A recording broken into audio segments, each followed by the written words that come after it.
And the Sorsogon Sports Arena was conducted to serve as the main venue for major sports activities in the province of Sorsogon.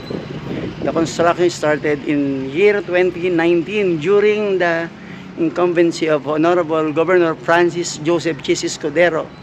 It was completed in the year 2024 with Excellency Ferdinand Marcos Jr. as President of the Republic of the Philippines and Honorable Governor Jose Edwin Buboy Hamor as Governor of Province of Sorsogon.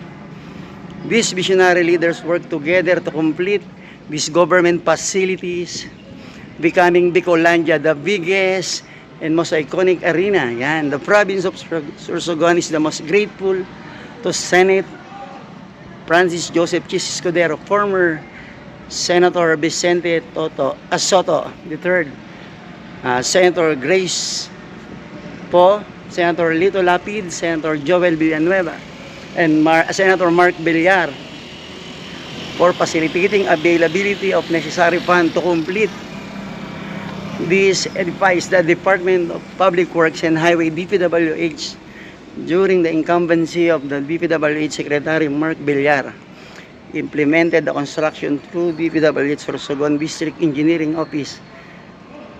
This 4-story structure, yan, 4-story pala ito, with a floor of 37,974 square meter with seating capacity of 12,000 people. Grabe!